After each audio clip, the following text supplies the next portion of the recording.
Hello friends, ಹೇಗಿದ್ದೀರಾ? ಎಲ್ಲರೂ ಆರಾಮಿದ್ದೀರಾ ಅಂದ್ಕೋತೀನಿ. ನನ್ನ ಇವತ್ತಿನ ವ್ಲಾಗ್ನಲ್ಲಿ 2 ಸೂಪರ್ ರೆಸಿಪಿಗಳನ್ನ ನಿಮ್ಮ ಜೊತೆ ಶೇರ್ ಮಾಡೋಣ ಅಂದ್ಕೊಂಡಿದ್ದೀನಿ. ಮನೇಲಿ ಕಾಲಿಫ್ಲವರ್ ಇತ್ತು, ಅಂದರೆ ಹೂಕೋಸು. ಸೊ ಅದ್ರದ್ದು ಪಲಾವ್ ಮಾಡೋಣ ಅಂದ್ಕೊಂಡೆ. ಹಾಗೆಯೇ ಬಾಳೆಹಣ್ಣು ಇತ್ತು. ಸೊ ಅದ್ರದ್ದು ಬನ್ಸ್ನ ಟ್ರೈ ಮಾಡೋಣ ಅಂದ್ಕೊಂಡಿದ್ದೀನಿ. ಸೊ ಎರಡನ್ನೂ ಯಾವ ರೀತಿ ಮಾಡ್ತೀನಿ ಅನ್ನೋದನ್ನು ಇವತ್ತು ನಿಮ್ಮ ಜೊತೆ ಶೇರ್ ಮಾಡ್ತೀನಿ. ಅದಕ್ಕಿಂತ ಮುಂಚೆ ಯಾರು ನನ್ನ ವ್ಲಾಗ್ನ ಫಸ್ಟ್ ಟೈಮ್ ನೋಡ್ತಿದ್ರೆ ವೀಡಿಯೋನ ಲೈಕ್ ಮಾಡಿ ಮತ್ತು ಸಬ್ಸ್ಕ್ರೈಬ್ ಮಾಡಿ ಅಂತ ಹೇಳ್ತಾ ನಾನು ಇವತ್ತಿನ ವ್ಲಾಗ್ನ ಶುರು ಮಾಡ್ತಾಯಿದ್ದೀನಿ. ಸೊ ವೆಲ್ಕಮ್ ಟು ಸ್ವೀಕೃತಿ. ಮೊದಲಿಗೆ ಹೂಕೋಸಿಂದು ಹೂವನ್ನೆಲ್ಲ ಬಿಡಿಸ್ಕೊಂಡೆ. ಈ ಹೂಕೋಸಿಗೆ ಸ್ಪ್ರೇ ಎಲ್ಲ ತುಂಬ ಮಾಡಿರ್ತಾರೆ ಮತ್ತು ಅದು ಸ್ವಲ್ಪ ಸ್ಮೆಲ್ ಇರುತ್ತೆ. ಹಾಗಾಗಿ ಇದರದ್ದು ರೆಸಿಪಿಗಳನ್ನ ಜಾಸ್ತಿ ಯಾರು ಮಾಡೋದಕ್ಕೆ ಇಷ್ಟಪಡೋದಿಲ್ಲ.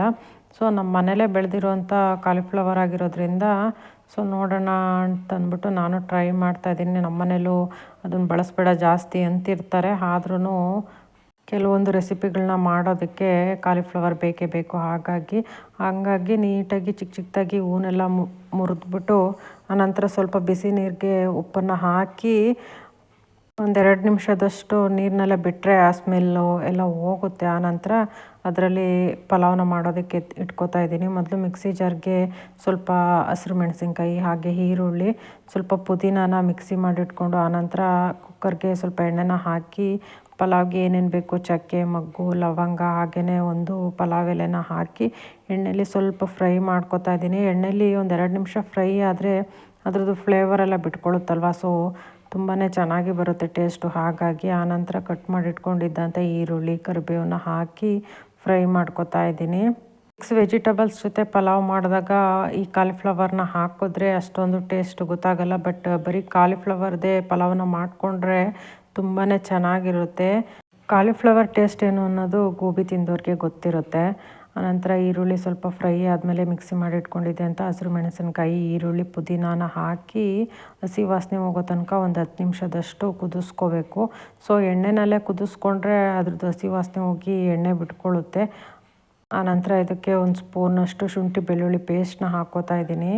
ಇದನ್ನು ಅಷ್ಟೇ 10 ನಿಮಿಷದಷ್ಟು ಹಾಕಿ ಕುದಿಸ್ಕೋಬೇಕು ಹಸಿ ವಾಸನೆ ಹೋಗೋ ತನಕ. ಮಾಮೂಲಿ ಪಲಾವ್ ಮಾಡೋ ಥರನೇ ಮಾಡಿದ್ರೂ ವೆಜಿಟೇಬಲ್ಸ್ ಹಾಕಿರೋದಿಲ್ಲ, ಬರೀ ಹೂಕೋಸನ್ನ ಹಾಕಿರ್ತೀವಿ. ಆನಂತರ ಬಿಸಿ ನೀರಿನಲ್ಲಿ ಹಾಕಿ ತೆಗೆದಿರೋ ಅಂಥ ಕಾಲಿಫ್ಲವರ್ನ ಹಾಕಿ ಉಪ್ಪು ಖಾರ ಎಲ್ಲ ಸ್ವಲ್ಪ ಅಂಟ್ಕೊಳ್ಳೋ ಥರ 10 ನಿಮಿಷದಷ್ಟು ಕುದಿಸ್ಕೋಬೇಕು. ಉಪ್ಪು ಖಾರದ್ದು ಫ್ಲೇವರು ಹೂಕೋಸಿಗೆ ನೀಟಾಗಿ ಅಂಟ್ಕೊಂಡ್ರೆ ಪಲಾವ್ ಟೇಸ್ಟ್ ತುಂಬಾ ಚೆನ್ನಾಗಿರುತ್ತೆ. ಸೊ ಕಾಲಿಫ್ಲವರ್ನ ಹಾಕ್ಬಿಟ್ಟು 10 ನಿಮಿಷದಷ್ಟು ಕುದಿಸ್ಕೋಬೇಕು. ಆನಂತರ ನೆನೆಸಿಟ್ಟಂಥ ಬಟಾಣಿನ ಹಾಕ್ಕೋತಾ ಇದ್ದೀನಿ. ಹಾಗೆಯೇ ತಿಂಡಿಗೆ ಎಷ್ಟು ಬೇಕೋ ಅಷ್ಟು ಅಕ್ಕಿನ ತೊಳೆದು ಹಾಕ್ಕೊಂಡು ಆನಂತರ ಸ್ವಲ್ಪ ಪುದೀನಾನ ಮೇಲ್ಗಡೆ ಕಟ್ ಮಾಡಿ ಹಾಕ್ತಾಯಿದ್ದೀನಿ.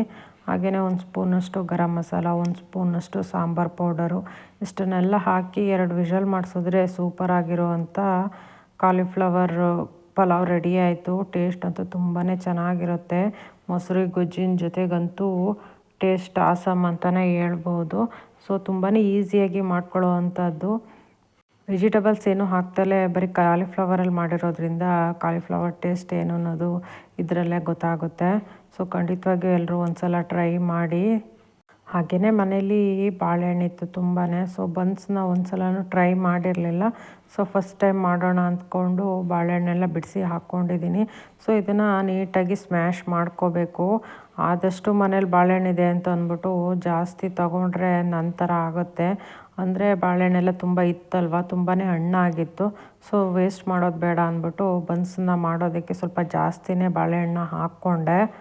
ಬಾಳೆಹಣ್ಣ ಫುಲ್ ಸ್ಮ್ಯಾಶ್ ಮಾಡ್ತೀವಲ್ವ, ಸೊ ಅದ್ರ ಜೊತೆಗೆ ಈ ಮೈದಾ ಹಿಟ್ಟನ್ನು ಹಾಕಿದ್ರೆ ತುಂಬಾ ತೆಳುವಾಗಿಬಿಡುತ್ತೆ. ಸೊ ಇದಕ್ಕೆ ನಾನು ಸ್ವಲ್ಪನೂ ನೀರನ್ನೇ ಹಾಕಿಲ್ಲ, ಆದ್ರೂ ಜಾಸ್ತಿನೇ ಆಗೋಯಿತು. ಸ್ವಲ್ಪ ಮಾಡೋಣ ಅಂತ ಅಂದ್ಕೊಂಡು ಜಾಸ್ತಿನೇ ಆಗೋಯಿತು. ಆದರೆ ತುಂಬಾ ಈಸಿಯಾಗಿ ಮಾಡ್ಕೊಳ್ಳೋ ಅಂಥದ್ದು, ತುಂಬ ಕಷ್ಟ ಅಂತ ಏನು ಅನಿಸಲ್ಲ. ಸೊ ಮೊದಲಿಗೆ ಬಾಳೆಹಣ್ಣನ್ನೆಲ್ಲ ಫುಲ್ ಬಿಡಿಸಾಕ್ಕೊಂಡಾದ್ಮೇಲೆ ನೀಟಾಗಿ ಸ್ಮ್ಯಾಶರಲ್ಲಿ ಸ್ಮ್ಯಾಶ್ ಮಾಡ್ಕೋತಾ ಇದ್ದೀನಿ. ಸೊ ಒಂದು 3-4 ನಿಮಿಷದಷ್ಟು ಸ್ಮ್ಯಾಶ್ ಮಾಡಾದಮೇಲೆ 1/2 ಸ್ಪೂನಷ್ಟು ಉಪ್ಪು, ಹಾಗೆಯೇ 1 ಸ್ಪೂನಷ್ಟು ಜೀರಿಗೆ, 1/2 ಚಿಟಿಕೆಯಷ್ಟು ಅಡುಗೆ ಸೋಡಾನ ಹಾಕ್ಕೊಂಡೆ. ಹಾಗೆಯೇ 1-2 ಸ್ಪೂನಷ್ಟು ಗಟ್ಟಿ ಮೊಸರನ್ನ ಹಾಕ್ಕೊಂಡೆ. ಸೊ ಇದಕ್ಕೆ ಸ್ವಲ್ಪನೂ ನೀರು ಹಾಕಿಲ್ಲ. ಇದಕ್ಕೇ ಎಷ್ಟು ಬೇಕೋ ಅಷ್ಟು ಮೈದಾ ಹಿಟ್ಟನ್ನು ಹಾಕ್ಕೊಂಡೆ. ಬಟ್ ಬಾಳೆಹಣ್ಣು ಸ್ವಲ್ಪನೇ ತೊಗೊಂಡಿದ್ರು ಆಗಿತ್ತು ಅನ್ನಿಸ್ತು. ತುಂಬಾ ಮೈದಾ ಹಿಟ್ಟು ಹೆಚ್ಚು ಕಡಿಮೆ 1 kg ಅಷ್ಟು ಮೈದಾ ಹಿಟ್ಟನ್ನೇ ಹಾಕ್ಕೊಂಡು ಮಾಡೋಂಗಾಯಿತು. ಏಕೆಂದರೆ ಹಿಟ್ಟು ಗಟ್ಟಿ ಬರಬೇಕಲ್ವ, ಹಾಗಾಗಿ ಮೈದಾ ಹಿಟ್ಟನ್ನು ಹಾಕಲೇಬೇಕು.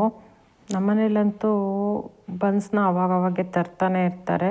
ಬಟ್ ಅದು ತಿನ್ನುವಾಗೆಲ್ಲ ಅನ್ನಿಸ್ತಿತ್ತು ತುಂಬ ಕಷ್ಟ ಏನೋ ಮಾಡೋದು, ರೆಸಿಪಿ ತುಂಬ ಟಫ್ ಇರ್ಬೋದು ಅಂದ್ಕೊಂಡೆ. ಬಟ್ ತುಂಬಾ ಕಡಿಮೆ ಇಂಗ್ರೀಡಿಯೆಂಟ್ಸ್ ಯೂಸ್ ಮಾಡಿಕೊಂಡು ಮಾಡೋ ಅಂಥದ್ದು, ತುಂಬಾ ಈಸಿಯಾಗಿ ಮಾಡ್ಕೋಬಹುದು. ಸೊ ಮೈದಾ ಹಿಟ್ಟನ್ನು ಒಂದು ಅರ್ಧ kg ಅಷ್ಟರಲ್ಲಿ ಮುಗಿಸೋಣ ಅಂದ್ಕೊಂಡೆ. ಬಟ್ 1 kg ಅಷ್ಟೇ ಮೈದಾ ಹಿಟ್ಟು ಹಾಕೋಂಗಾಯ್ತು. ಇಲ್ಲ ಅಂತಂದರೆ ಬಾಳೆಹಣ್ಣಲ್ವಾ, ಅದ್ರ ಜೊತೆ ಅಡುಗೆ ಸೋಡಾ ಬೇರೆ ಹಾಕಿರ್ತೀವಿ, ಹಾಗಾಗಿ ಗಟ್ಟಿ ಬರೋದೇ ಇಲ್ಲ. ಆನಂತರ 1-2 ಬೌಲ್ನಷ್ಟು ಸಕ್ಕರೆನ ಹಾಕ್ಕೊಂಡೆ. ಸಕ್ಕರೆನ ಹಾಕ್ಕೊಳ್ಳೇಬೇಕು, ಬರೀ ಬಾಳೆಹಣ್ಣಲ್ಲೇ ಇರುವಂಥ ಸ್ವೀಟ್ನೆಸ್ ಸಾಕಾಗೋದಿಲ್ಲ.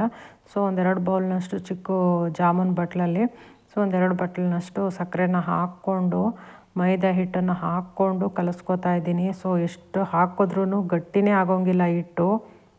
ಸೊ ಫೈನಲಿ ಒಂದು ಮೀಡಿಯಮ್ ಅಳತೆನಲ್ಲಿ ಮೈದಾ ಹಿಟ್ಟು ಹಾಕಿದ್ಮೇಲೆ ಸ್ವಲ್ಪ ಗಟ್ಟಿ ಬಂತು ಹಿಟ್ಟು. ತುಂಬಾ ಹೊರಟಾಗಿ ಚಪಾತಿ ಹಿಟ್ಟು ಕಲಿಸ್ತೀವಲ್ವ, ಸೊ ಆ ರೀತಿನೂ ಕಲಸಂಗಿಲ್ಲ. ತುಂಬ ಮೃದುವಾಗಿ, ಅಂದರೆ ಹೋಳ್ಗೆಗೆಲ್ಲ ಕಲಿಸ್ಕೋತೀವಲ್ವ ಅಷ್ಟು ತೆಳುವಾಗಿನೂ ಕಲಿಸೋಂಗಿಲ್ಲ. ಒಂದು ಮೀಡಿಯಮ್ ಹದಕ್ಕೆ ಕಲಿಸ್ಕೋಬೇಕು. ಆನಂತರ ಸ್ವಲ್ಪ ಅಡುಗೆ ಎಣ್ಣೆನ ಅಥವಾ ತುಪ್ಪ ಬೇಕಂದರೆ ತುಪ್ಪನ ಹಾಕ್ಕೊಂಡು ಕೈಗೆ ಸ್ವಲ್ಪ ಅಂಟದ ರೀತಿ ಹಿಟ್ಟನ್ನು ಕಲಿಸ್ಕೋಬೇಕು. ಸೊ ಹಿಟ್ಟನ್ನು ಕಲಿಸೋದೇ ಒಂದು 1/4 ಗಂಟೆ 20 ನಿಮಿಷ ಆಗೋಯಿತು. ಸೊ ಇದನ್ನು ನೈಟ್ ಫುಲ್ಲು ಇಡಬೇಕು ಅಂತಾರೆ. ಸೊ ನೈಟ್ ಫುಲ್ ಇಟ್ಟಿದ್ರೆ ತುಂಬಾ ತೆಳುವಾಗಿಬಿಡೋದೇನೋ. ಸೊ ನಾನು 3 hours ಅಷ್ಟೇ ನೆನೆಯೋದಕ್ಕೆ ಇಟ್ಟಿದ್ದೀನಿ. ಸೊ ಬಾಳೆಹಣ್ಣು ಫುಲ್ಲು ಹಣ್ಣಾಗಿರುತ್ತಲ್ವ, ಸೊ ತುಂಬ ಹೊತ್ತು ನೆನೆಸೋದೇನು ಬೇಡ, ಬೇಗನೆ ನೆಂದ್ಕೊಂಡ್ಬಿಡುತ್ತೆ ಹಿಟ್ಟು. ಒಂದು 3 hours ನೆನೆಸಿದ್ರೆ ಸಾಕು. ಸೊ ಹಿಟ್ಟನ್ನೆಲ್ಲ ಕಲಸಿ ಒಂದು ಪಾತ್ರೆನ ಮುಚ್ಚಿ ಗಾಳಿ ಆಡೋದ ರೀತಿ ಒಂದು 3 hours ಹಿಟ್ಟನ್ನು ನೆನೆಯೋದಕ್ಕೆ ಬಿಟ್ಟಿದ್ದೀನಿ. ಬನ್ಸ್ ಅಂತೂ ತುಂಬಾ ಚೆನ್ನಾಗಿ ಬಂತು. ಇದು ನಾನು ಫಸ್ಟ್ ಟೈಮ್ ಟ್ರೈ ಮಾಡಿರೋ ಅಂಥದ್ದು, ಬಟ್ ಟೇಸ್ಟ್ ಅಂತೂ ತುಂಬಾ ಚೆನ್ನಾಗಿದೆ. ಸೊ ನಾನು ಮಧ್ಯಾಹ್ನ 1 ಗಂಟೆ ಅಷ್ಟರಲ್ಲಿ ನೆನೆಯೋದಕ್ಕಿಟ್ಟು 4:15 ಅಷ್ಟರಲ್ಲಿ ಮಾಡೋದಕ್ಕೆ ಶುರು ಮಾಡಿಕೊಂಡೆ. ಸೊ ನೋಡಿ ಯಾವ ರೀತಿ ಹಿಟ್ಟು ನೆನ್ಕೊಂಡಿದೆ ಅಂತ ಅಂದ್ಬಿಟ್ಟು. ನೆನ್ಕೊಂಡು ಹಿಟ್ಟು ಒಂಥರ ಉಬ್ಬಿದಂಗೆ ಆಗಿರುತ್ತೆ. ಸೊ ಇದನ್ನು ಸ್ವಲ್ಪ ಲಟ್ಟಿಸ್ಕೋಬೇಕು. ಬಟ್ ಹಿಟ್ಟು ತುಂಬಾ ಚೆನ್ನಾಗಿ ನೆಂದಿತ್ತಲ್ವ, ಸೊ ಲಟ್ಟಿಸ್ಕೊಳ್ಳೋ ಅವಶ್ಯಕತೆನೇ ಇರಲಿಲ್ಲ, ಅಷ್ಟು ಚೆನ್ನಾಗಿಯೇ ಬಂತು. ತುಂಬ ದಪ್ಪನಾಗಿಯೂ ಲಟ್ಟಿಸ್ಕೋಬಾರ್ದು, ಸ್ವಲ್ಪ ತೆಳುವಾಗಿಯೇ ಲಟ್ಟಿಸ್ಕೋಬೇಕು. ಆವಾಗ ಒಳಗಡೆ ಎಲ್ಲ ಚೆನ್ನಾಗಿ ಬೆಂದ್ಕೊಳ್ಳುತ್ತೆ. ಮಂಗಳೂರು ಬನ್ಸ್ ಅಂದರೆ ಮಂಗಳೂರು ಸೈಡಂತೂ ಫುಲ್ ಫೇಮಸ್ ಅಂತಲೇ ಹೇಳ್ಬೋದು.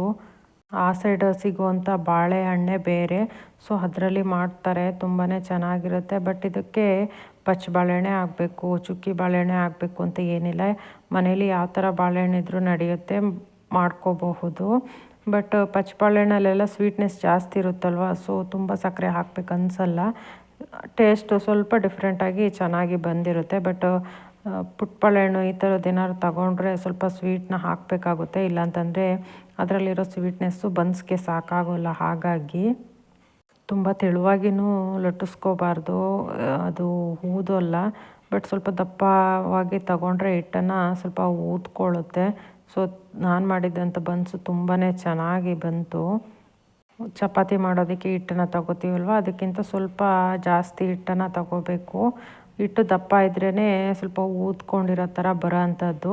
ಸೊ ನನಗೆ ಲಟ್ಟಿಸೋ ಅವಶ್ಯಕತೆನೇ ಇರಲಿಲ್ಲ, ಹಿಟ್ಟು ತುಂಬಾ ಚೆನ್ನಾಗಿ ನೆಂದ್ಕೊಂಡಿತ್ತಲ್ವ, ಜಸ್ಟ್ ಕೈಯಲ್ಲಿ ಪ್ರೆಸ್ ಮಾಡಿ ಹಾಕಿದ್ರೆ ಸಾಕಾಗಿತ್ತು.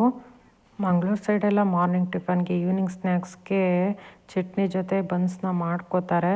ಸೊ ನಾನು ಅಷ್ಟೇ ಕಾಯಿ ಚಟ್ನಿನ ಮಾಡ್ಕೊಂಡಿದ್ದೆ ಇದಕ್ಕೆ ಕಾಂಬಿನೇಷನ್ ಆಗಿ. ಕಡಿಮೆ ಫ್ಲೇಮ್ನಲ್ಲೇ ಇದನ್ನು ಬೇಯಿಸ್ಕೋಬೇಕು, ಏಕೆಂದರೆ ಬೇಗನೆ ಕಪ್ಪಾಗಿಬಿಡುತ್ತೆ, ಒಳಗಡೆ ಬೇಯೋಲ್ಲ. ಹಾಗಾಗಿ ಕಡಿಮೆ ಫ್ಲೇಮ್ನಲ್ಲೇ 2-3 ನಿಮಿಷ ಬೇಯಿಸ್ಕೋಬೇಕು. ತುಂಬಾ ಈಸಿಯಾಗಿ ಮಾಡ್ಕೊಳ್ಳೋವಂಥ ರೆಸಿಪಿ ಅಂತಲೇ ಹೇಳ್ಬೋದು. ಖಂಡಿತವಾಗಿಯೂ ಎಲ್ಲರೂ ಟ್ರೈ ಮಾಡಬಹುದು. ಸೊ ನನ್ನ ಇವತ್ತಿನ ವ್ಲಾಗ್ ನಿಮಗೆ ಇಷ್ಟ ಆಗಿದ್ದರೆ, ನಾನು ಮಾಡಿರೋವಂಥ 2 ರೆಸಿಪಿಗಳು ನಿಮಗೆ ಖಂಡಿತವಾಗಿಯೂ ಇಷ್ಟ ಆಗಿರುತ್ತೆ. ಸೊ ನನ್ನ ಈ ವ್ಲಾಗ್ ಇಷ್ಟ ಆಗಿದ್ದರೆ ವಿಡಿಯೋನ ಲೈಕ್ ಮಾಡಿ ಮತ್ತು ಸಬ್ಸ್ಕ್ರೈಬ್ ಮಾಡಿ ಅಂತ ಹೇಳ್ತಾ ನಾನು ಇವತ್ತಿನ ವ್ಲಾಗ್ನ ಮುಗಿಸ್ತಾ ಇದ್ದೀನಿ. Thank you for watching.